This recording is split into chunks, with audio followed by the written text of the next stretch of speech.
अच्छा जी। अस्सलाम वालेकुम। क्या हाल चाल है? क्लासेस नहीं हो पा रही हमारी, ये कराची की अनएक्सपेक्टेड एंड इंटेंस बारिश जो है, ये कुछ फेवरेबल कंडीशंस नहीं पैदा कर रही। सही है। अब लास्ट वीक भी हमारी सैटरडे को क्लास होनी थी and I somehow manage to come at the place to conduct classes, but later I came to know that coaching off कर दिया गया है एंड क्लासेस नहीं हो रही। सही है। सो आप लोग तो बच गए थे कि आप लोगों को क्या कहते हैं हम अपनी कराची की जुबान में, खुआरी नहीं करनी पड़ी थी।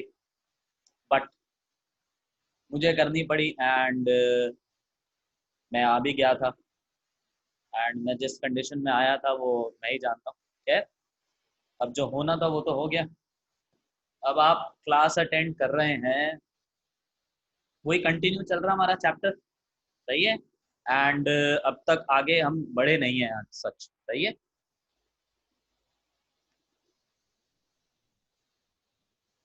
हम कहीं ना कहीं वहीं घूम रहे हैं, हमारी जो कश्ती है वो रुकी हुई है एक तरीके से।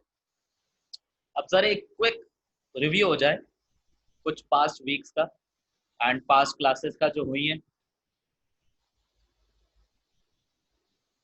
तो उसमें हमें पता ये चलता है कि सबसे पहले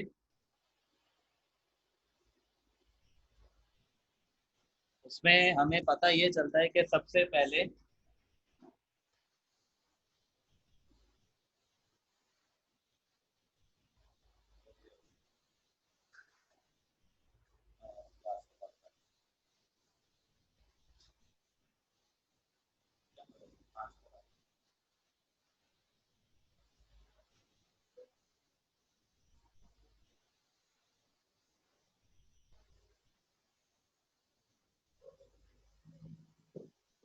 अच्छा, तो हमने अब तक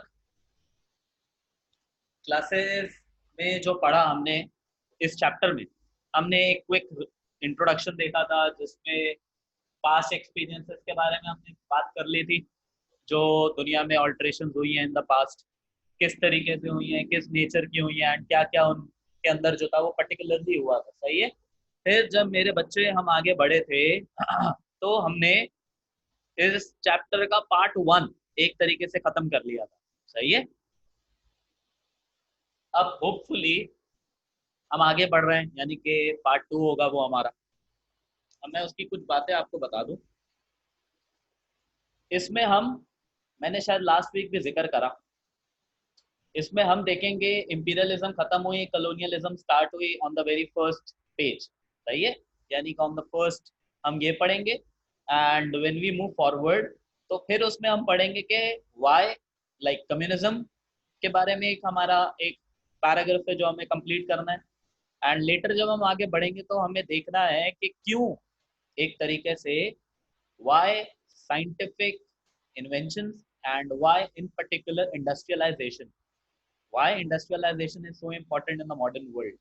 सही है। क्यों इंडस्ट्रियलाइजेशन के बिना इस दुनिया का सर्वाइवल जो है वो नहीं था। यानी कि अगर आपको पावर हासिल करना है एंड अगर आपको अपनी सॉवरेंटी, यानी कि अपनी खुद मुख्तारी जिसको उर्दू में कहते हैं, या अपने कंट्री का डिफेंस करना है, तो आपको एटलीस्ट इतना पावरफुल होना चाहिए कि कोई आपकी कंट्री को थ्रेट जो है वो एक तरीके से ना दे दे या ना दे सके, मतलब उसकी इतनी हिम्मत ना हो कि वो आपको थ्रेट दे सके। सही है। That is what I mean like particular trying to say. अब सारा, जब आप पेज नंबर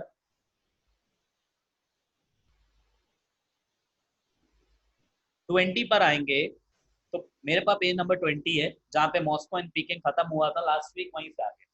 तो पैराग्राफ कह रहा है, this is a new fact which I think that even Asia has not adequately realised. Adequate का मतलब क्या होता है? एडिक्वेट का मतलब होता है सूटेबल, सूटेबल या एप्रोप्रिएट। सूटेबल या एप्रोप्रिएट।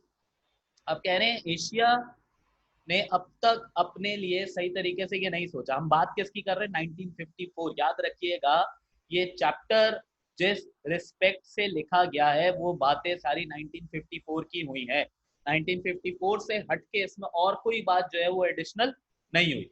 सही है, मतलब आगे की उसने 1954 से प्रिडिक्शन करी थी। अब अगर आप 1954 में देखो तो एशिया किस कंडीशन पे खड़ा हुआ था, अब जरा हम व्यू करते हैं। एशिया में पावरफुल कंट्रीज जैसे कि China, China world war two 9 साल पहले खत्म करके बैठा था एंड स्टेबिलिटी की तरफ था। जापान जिसने वर्ल्ड वॉर टू के बाद एक एक्सट्रीम कंडीशंस के अंदर उसको जिंदगी गुजारनी पड़ी फॉर लाइक सम डेकेड्स, एंड उसके बाद वो एक स्टैंड लाइक स्टिल स्टैंड पे आया।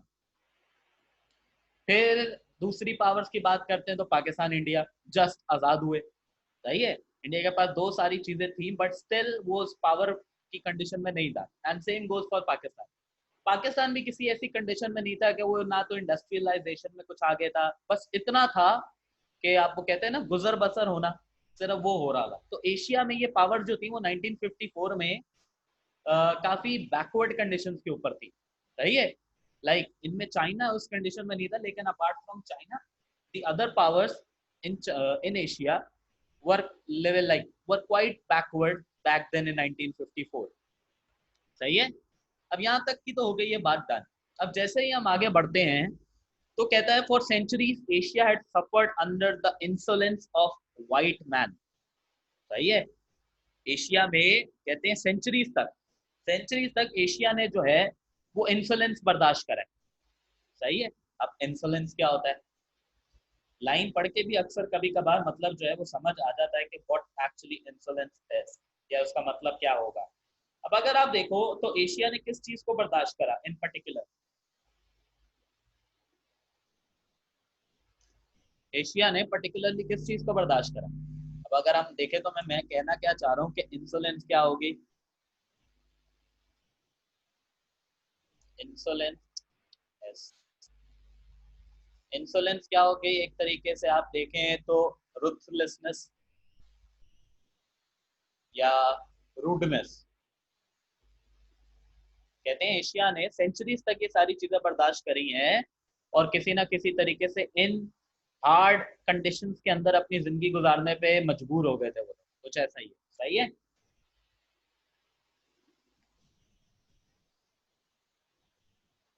व्हाइट मैन की क्यों, क्योंकि व्हाइट लोग जो थे स्पेसिफिकली ब्रिटेन जो था वो इंपीरियल पावर था, एंड वो हमारी इन छोटी कॉलोनीज के ऊपर एक रूल जो था वो कर रहा था।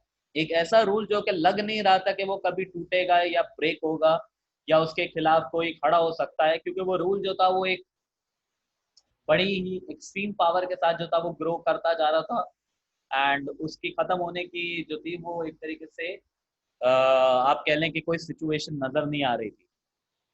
खैर, आगे कहते हैं, अब वो अपने बारे में कहता है, अपना व्यू बताता है। तो कहता है I have myself seen this incident displayed in many ways which made my blood boil, and there in that if I had been an Asian and not a European would have rose me to fury। Fury का मतलब क्या होता है, fury का मतलब होता है एक तरीके से फ्यूरियस होना। सही है, फ्यूरियस यानी कि एंग्री, गुस्सा। कहता है वो बर्ट्रैंड रसल जो है वो खुद एक यूरोपियन है। सही है, लेकिन कह रहा है अगर मैं यूरोपियन नहीं होता और मैं एशियन होता और मेरे ऊपर इस तरीके से पावर करी जा रही होती जो एशियंस के ऊपर हुई थी, या जो एशियन की जिस कंडीशन के अंदर जिंदगी गुजारी, तो कहता है वो मेरी जिंदगी या मेरा पर्सपेक्टिव कैसा हो जाता, एक तरीके से एक ऐसा पर्सपेक्टिव हो जाता जो मैं बहुत ज्यादा गुस्सा हो जाता, रिटेलिएट करने के उसमें आ जाता। कुछ इस तरीके की बातें जो हैं वो उसने कही। अब आगे क्या कह रहा है, आगे कहता है this long experience of European domination has naturally produced mood of resistance, and as always happen in such cases, there is a danger of the fight for independence should become a desire for conquest। कहता है इसी तरीके से होता रहा है कि आप, यानी कि वो यूरोपियंस के लिए बोल रहा है, कह रहे हैं आप कितना किसी के ऊपर जुल्म और सितम करते रहे, एक ऐसा टाइम जरूर आता है, एक ऐसा टाइम जरूर आता है कि वो शख्स जो है ना, मतलब कहते हैं एक तरीके से वो लाइक और ज्यादा कोई चीज swallow नहीं कर सकते, तो वो जो है वो लाइक गिरने लगता है। तो इसी तरीके से वो क्या कह रहे हैं कि एशिया के ऊपर कितने जुल्म सितम हुए और उसने काफी हद तक बर्दाश्त करा है, लेकिन एक ऐसा टाइम आएगा कि एशिया और ज्यादा बर्दाश्त नहीं करेगा और उनकी कॉन्क्वेस्ट की डिजायर जो है वो बढ़ती चली जाएगी और वो आगे निकलेंगे। लेकिन उसके लिए करना क्या पड़ेगा, वो उसने आगे चैप्टर में बताया कि कैसे आप यूरोप को या अमेरिका को या एक तरीके से इन पर्टिकुलर वेस्ट को कैसे आप आउटकास्ट कर सकते हैं, वेस्ट को कैसे आप आउट डिस्टेंस कर सकते हैं, and how can you simply B powerful on your own for Asia. सही है ना, इन पर्टिकुलर वो कहता है देयर आर 1954 के रिस्पेक्ट से कह रहा है there are it is true some remnants. Remnant का मतलब क्या होता है, कुछ बचा कुचा हुआ। सही है ना, जो रिमेनिंग्स होती हैं रेमनेंट्स। रेमनेंट्स किसको कहते हैं, रिमेनिंग्स। कहता है अभी भी एशिया के अंदर अभी भी काफी हद तक चीजें जो है वो रिमेनिंग है, यानी कि अभी भी 1954 के रिस्पेक्ट से कह रहा था अभी भी वेस्ट पूरे तरीके से गया नहीं था, अभी भी वेस्ट की कहीं ना कहीं पावर नजर आ रही थी। जैसे कि आप देख लो कि इंडो चाइना के अंदर क्लेम्स थे उस वक्त ब्रिटिश के, मलाया के ऊपर थे, फिर उसके अलावा फ्रांस के थे क्लेम्स, फिर जैसे कि कह रहा है the French are reluctant to abandon their claims in Indochina. Indochina के अंदर फ्रेंच कॉलोनीज थी। सही है ना, ब्रिटिश क्लिंग टू मलाया। सही है ना, क्लिंग का मतलब होता है एकदम से झपट लेना किसी चीज को, एकदम से ग्रैब कर लेना किसी चीज को, पकड़ लेना। तो ब्रिटिश जो था वो मलाया को पकड़ के बैठा हुआ था। And still hope to salvage some in western Asia, और वेस्टर्न एशिया के अंदर भी कुछ ऐसे नाम थे जो ब्रिटिश उस टाइम कॉन्कर करना चाह रहा था। सैल्वेज यानी कि एक तरीके से एक्ट ऑफ सेविंग, उनको बताना चाह रहा था कि हम आपको बचा रहे हैं, बट इन पर्टिकुलर वो उनको कैप्चर करना चाह रहा था और अपनी पावर वहां पे इंस्टॉल करना चाह रहा था।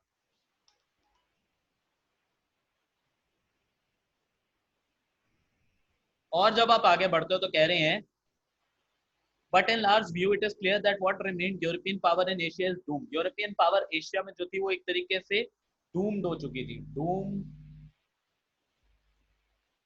का मतलब होता है लूज, यानी कि खत्म हो गई थी। अब वैसा सॉरी वैसी कंडीशन नहीं थी जैसे पहले थी।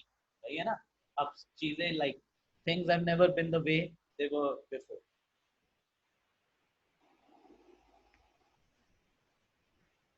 कहता है no one can seriously suppose that western europe can long retain such shreds of power। shreds का मतलब होता है small amount में। सही ना, shreds का मतलब होता है small amount में, लाइक बड़े पावर में ना होना, बड़े फिगर में ना होना, स्मॉल अमाउंट में होना। कह रहा है अभी भी थे,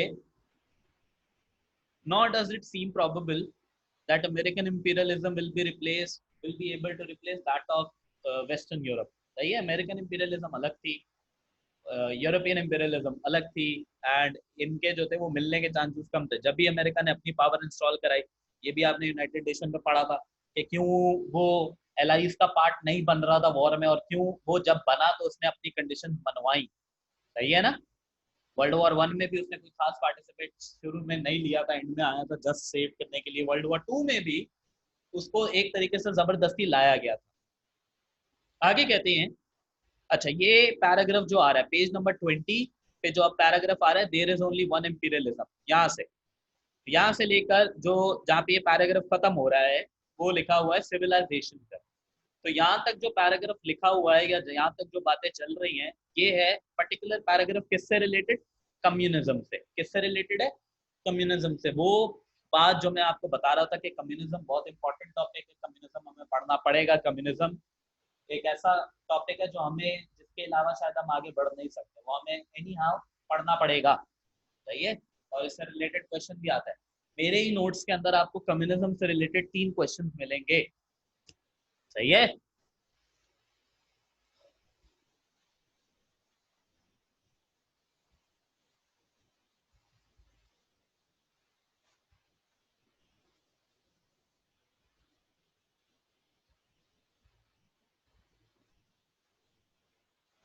अच्छा जी, मेरे बच्चे, मेरे प्यारे बच्चों, अब आगे क्या आ रही है बात, ये कम्युनिज्म वाला पैराग्राफ है, अब जरा उसको पढ़ना है थोड़ा सा डिटेल के अंदर जाके। कह रहा है there is only one imperialism which no offer any menace to Asia. Menace का मतलब पता है सबको, खतरा।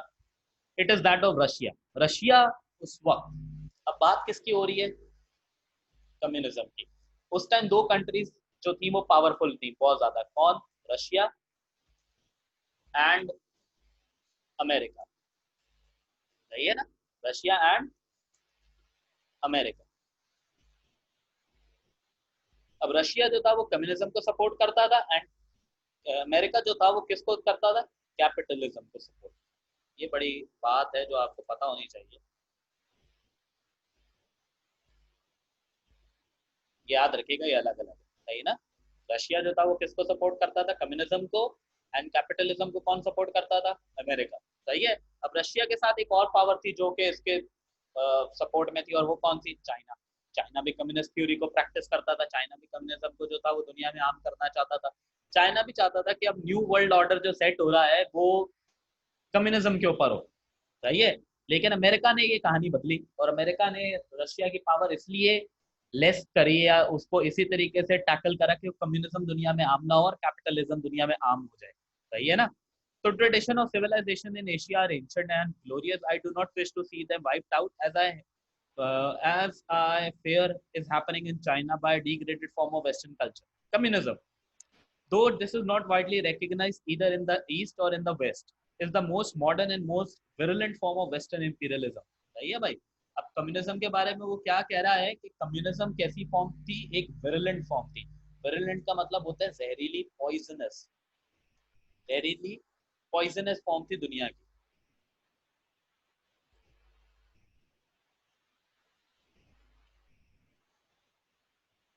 सही है भाई? अब कम्युनिज्म के अंदर होता क्या है? कम्युनिज्म के अंदर प्राइवेट ओनरशिप नहीं होती। सारी की सारी ओनरशिप जो है वो कौन लेता है? स्टेट। स्टेट की ओनरशिप होती है, प्राइवेट ओनरशिप कम्युनिज्म के अंदर नहीं होती। ये बात आपको याद रखनी है कि कम्युनिज्म के अंदर प्राइवेट ओनरशिप नहीं होती, सारी ओनरशिप स्टेट की होती है। फॉर इंस्टेंस, अगर आप कुछ अमाउंट कमाते हैं तो आप अपनी प्रॉपर्टीज नहीं बना सकते। आप जो है वो सिर्फ अपना गुजर बसर करेंगे, एंड सारी चीजें जो है वो ओन कौन करेगा? स्टेट ओन करेगा, स्टेट की होगी सारी चीजें।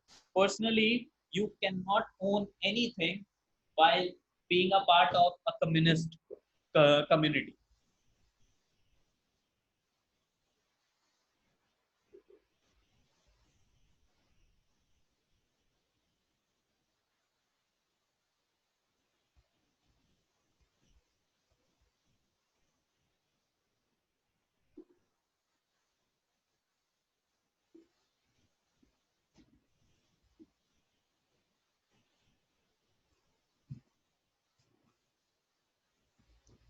सही है? अब यहां तक तो हो गया। It's philosophy is German, German से शुरू हुआ था। एंड इट्स रिजीम, रिजीम का मतलब होता है पावर, हुकूमत, फोर्स।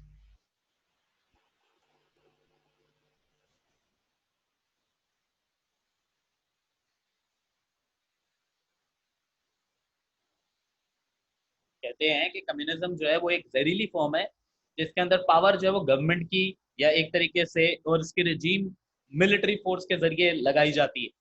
यानी कि कंट्रोल, अथॉरिटी जो है वो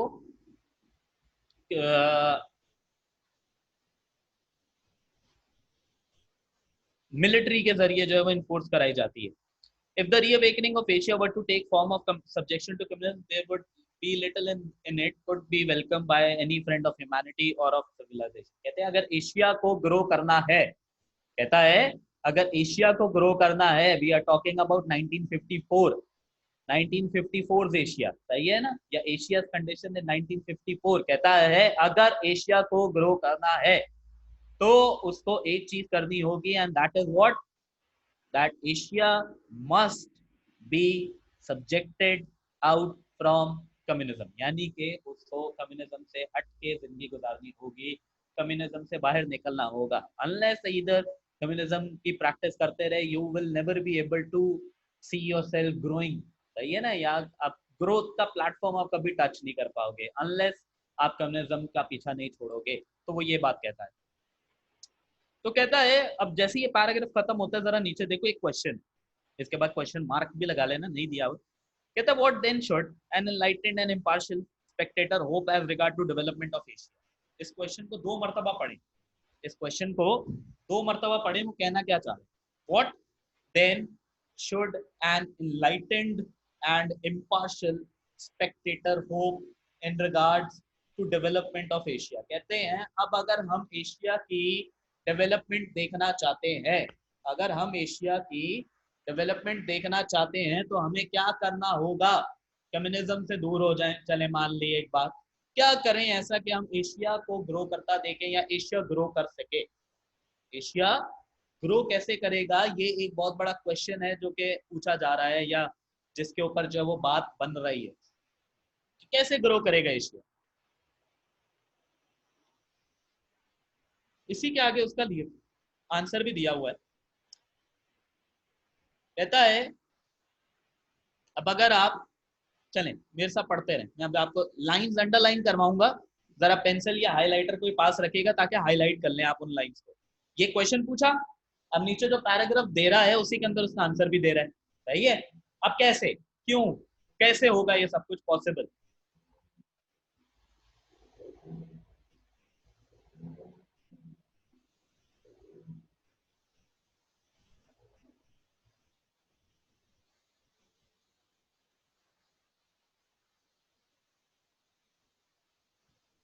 कह रहा है there are some things which though in many way regrettable. कहते हैं बहुत सारे हम ऐसे फैसले करते हैं कि हमें लेटर फील होता है but we shouldn't be a part of it, हमें नहीं होना चाहिए था, नहीं करना चाहिए था, ये नहीं करना वाला एक कंडीशन जो है वो बहुत ज्यादा होती है।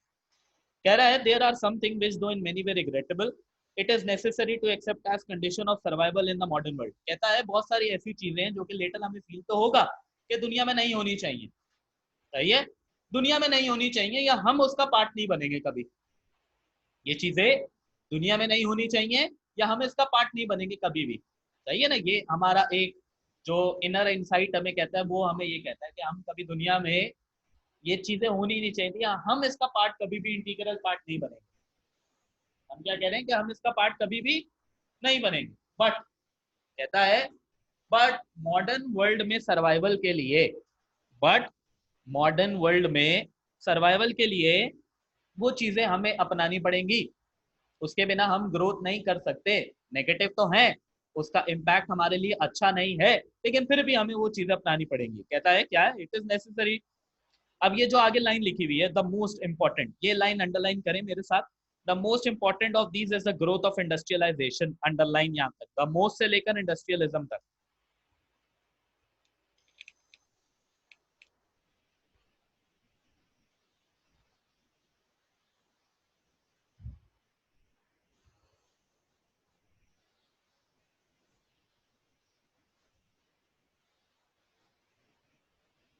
द मोस्ट से लेकर इंडस्ट्रियलिज्म तक कर दिया।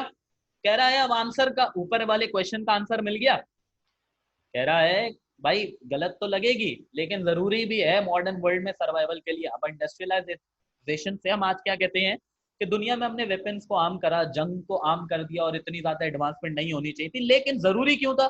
क्योंकि दूसरे दुनिया उसके अंदर या दूसरे मुल्क उसके अंदर आगे जा रहे थे और अब हमें अपनी एक तरीके से सिक्योरिटी के लिए, अपनी प्रोटेक्शन के लिए जरूरी क्या है कि हम जो हैं उसमें आगे बढ़े, क्योंकि अब जब वो नहीं आगे जा रहे तो हमें तो आगे जाना, मतलब अब वो दूसरा हमारा कॉम्पिटिटर या हमारा राइवल जब आगे बढ़ रहा है तो हम अगर पीछे होंगे तो वो हम पे भारी आने लग जाएगा या उसकी पावर जो है वो ऊपर हो जाएगी। तो अब अबे उसको डाउन लाने के लिए जो है या उसको कैटर करने के लिए, उसको टैकल करने के लिए हमें ये चीजें करनी पड़ेंगी।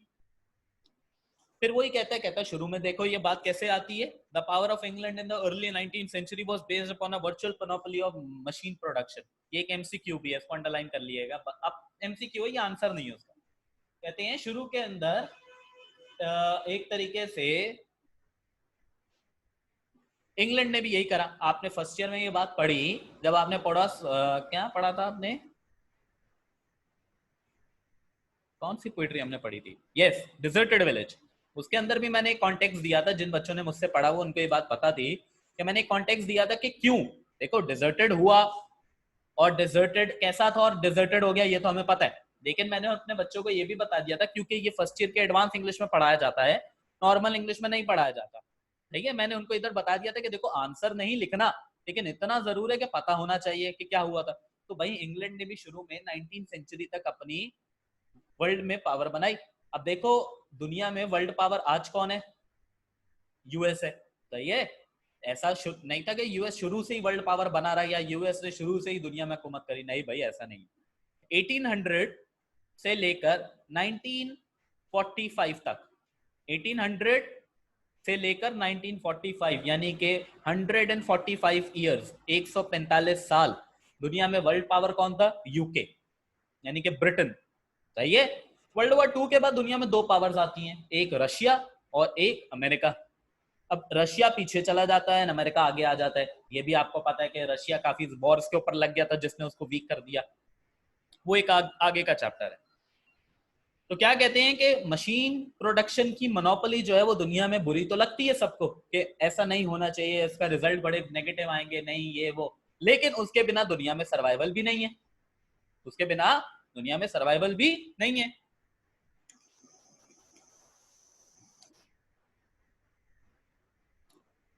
और कहता है वर्ल्ड वॉर 2 के बाद रशिया और अमेरिका के पास ये पावर आई कहां से? क्योंकि उन्होंने भी मशीन प्रोडक्शन के अंदर अपने आप को इतना आगे लेकर गए, अपने आप को इतना आगे लेकर गए कि अब उनको चैलेंज करना एक तरीके से नामुमकिन होता जा रहा था, मुश्किल ही नहीं नामुमकिन। वाह, ये तो कोई डायलॉग है ना, आई गेस शायद। खैर, तो कहता है it is useless to talk about और टॉक अगेंस्ट मैकेनाइजेशन। मैकेनाइजेशन क्या है? Machine production. कहता है और वो लोग जो कि मशीन प्रोडक्शन के अगेंस्ट बात करते हैं, मशीन के अगेंस्ट बात करते हैं, तो कहता है वो लोग बेवकूफ हैं, क्योंकि मशीन के बिना दुनिया में सर्वाइवल नहीं है। हमारी दुनिया पूरी की पूरी जो है वो मशीन प्रोडक्शन से घिर चुकी है। आप देख लें कहां से कहां दुनिया जा रही है, कहां से कहां टेक्नोलॉजी जा रही है। तो machine production is something that is like unstoppable in today's world.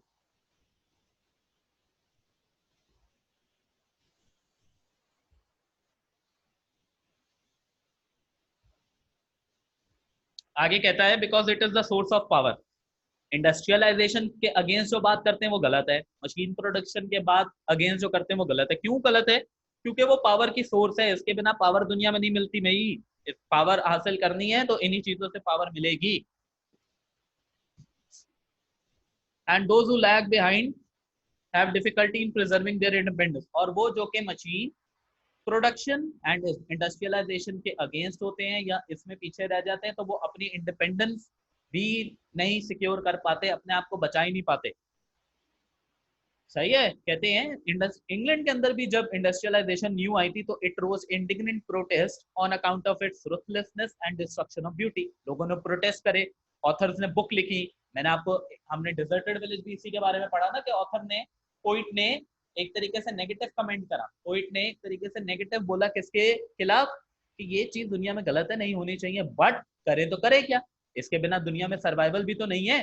Survival हासिल करनी है, दुनिया में आगे बढ़ना है, तो यही चीज है जिसकी बेसिस के ऊपर हम आगे जाएंगे। इसमें आगे नहीं गए तो समझो हम खुद पीछे जा रहे हैं, खुद धक्का स्टार्ट पे पीछे जो है वो आए हुए हैं। तो कह रहा है, अब एक एमसीक्यू आ रहा है, दीज प्रोटेस्ट वो eloquently express in Carlyle's past and present. अब ये जो चीज लिखी गई एक एमसीक्यू है, याद रखिएगा। कार्लेल जो थे,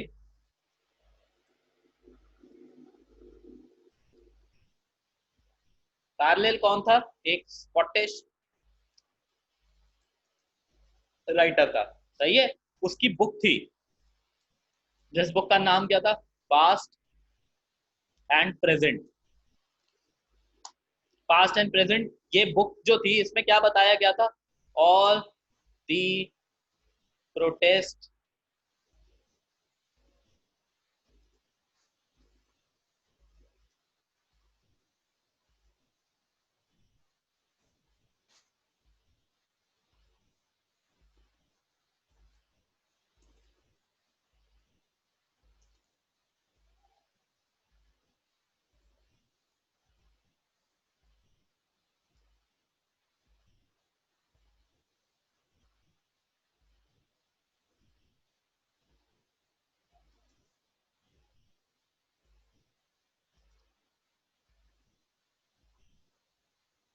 है भाई, याद रखिएगा एक एमसीक्यू है। अब इससे नीचे आप खत्म करेंगे ये पैराग्राफ मेक इट पॉसिबल तक। सही है। अब फ्राइडे को क्लास ये हो जाएगी और सैटरडे को जब आप आएंगे तो आपने सैटरडे को कौन कौन से पैराग्राफ पढ़ने, the most sinister application, sinister का मतलब होता है इविल, सिनेस्टर एप्लीकेशन, सिनेस्टर का मतलब क्या है, इविल। अब एप्लीकेशन है तो इविल एप्लीकेशन, दुनिया में इविल इन्वेंशन की बात हो रही है। कहते हैं इविल इन्वेंशन क्या है, वेपन्स ऑफ वॉर, दुनिया में जंग के वेपन बना दिए जो कि खतरनाक से खतरनाक होते चले गए, होते चले गए, और ज्यादा बुरे और ज्यादा बुरे। पहले देखते हो ना भाई, पहले पिस्टल है, फिर उसमें आजकल तो क्या से क्या वेपन बनता गया। अब ये पैराग्राफ करना है, इससे आप नीचे आएंगे, करते करते जो चीज नहीं समझ आए वो मुझे, सबको सबके पास मेरा नंबर है, सबको पता है क्या करना है। इसको कोशिश करिएगा नेक्स्ट पेज तक पढ़ने, जो समझ नहीं आएगा फिर मैं सैटरडे को इसका एक ओवरव्यू देके इसको खत्म कर दूंगा। सही है भाई, कोशिश करिएगा कि पढ़ लें, अच्छे बच्चे हैं आप सारे माशाल्लाह, बहुत तंज नहीं कर रहा, तारीफ कर रहा हूँ, तो पढ़ लिएगा जरा, कोशिश करिएगा, फिर मुझे बताइएगा। सही है,